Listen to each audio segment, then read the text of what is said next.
ഈ ബോളിവുഡ് നടിമാരല്ലേ, കരീന കപൂർ, ഫാറ ഖാൻ, ബിപാസ ബാസു, ഇവരൊക്കെ എത്ര വയസ്സിൽ ഗർഭിണികളായിരിക്കുന്നത് അറിയാൻ പറ്റുമോ, അല്ലെങ്കിൽ പ്രഗ്നൻസി വന്നിരിക്കുന്നത് അറിയാൻ പറ്റുമോ? ഞാൻ ഈ പറഞ്ഞ ഒരുമാതിരിപ്പെട്ട എല്ലാവരും 40 വയസ്സ് ശേഷം പ്രഗ്നൻസി ആയവരാ. പ്രീതി സിൻഡ 46 വയസ്സിൽ പ്രസവിച്ചു, ബിപാസ ബാസു 43 വയസ്സിൽ പ്രസവിച്ചു.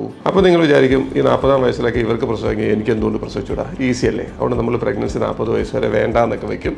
40 വയസ്സിൽ നമുക്ക് പ്രസവിക്കാമല്ലോ എന്നുള്ള ചിന്തയിലിരിക്കും. പക്ഷേ ആ ചിന്ത തെറ്റാണ്. കാരണം ഇവരുടെ എല്ലാം പ്രഗ്നൻസി എങ്ങനെ വന്നു എന്നുള്ളത് ഇസ് എ ഡിഫറെൻറ്റ് സ്റ്റോറി. അത് ചിലപ്പോൾ നമുക്ക് എല്ലാവർക്കും പരസ്യമായ ഒരു രഹസ്യമായിരിക്കും, അല്ലെങ്കിൽ അവർ പറയത്തുമില്ല. അപ്പം ഒരു 40 വയസ്സ് ശേഷം ഒരു സ്വാഭാവികമായ ഗർഭധാരണം നടക്കുകയും പ്രസവിക്കുകയും ചെയ്യുന്നതിന് റിസ്ക് ഉണ്ട്. അതിൻ്റെ സാധ്യത ഒരു 10% താഴെയായിരിക്കും. ഇവരിതെങ്ങനെ ഈ പ്രഗ്നൻസി വന്നതെന്ന് നമുക്കറിയത്തില്ല. ചിലപ്പോൾ അവരുടെ എഗ്ഗ് ഫ്രീസ് ചെയ്തിട്ടുണ്ടാവാം, എംബ്രിയോസ് ഫ്രീസ് ചെയ്തിട്ടുണ്ടാവാം, അല്ലെങ്കിൽ അവർ വാടകഗർഭം സ്വീകരിച്ചിട്ടുണ്ടാവാം. അപ്പം ഒരു 40 വയസ്സാകുമ്പോൾ നമുക്ക് സ്വാഭാവികമായിട്ട് ഗർഭിണിയാവുമെന്ന് വിചാരിക്കുന്നത് തെറ്റിദ്ധാരണജനകമാണ്. അതുകൊണ്ട് നമ്മൾ പ്രഗ്നൻസി ആഗ്രഹിക്കുന്നുണ്ടെങ്കിൽ നേരത്തെ തന്നെ ഇതൊക്കെ തീരുമാനം എടുക്കുക. 40 വയസ്സിന് ശേഷം മതി നമുക്ക് അമ്മയാവണം എന്നുള്ള തീരുമാനം സ്ട്രോങ് ആണെങ്കിൽ തീർച്ചയായിട്ടും നമ്മൾ എഗ്ഗോ ഭ്രൂണമോ ഒക്കെ ഫ്രീസ് ചെയ്ത് സൂക്ഷിക്കുക. അതിനുശേഷം നമുക്ക് പ്രഗ്നൻസിയെ പറ്റി ആലോചിക്കാം.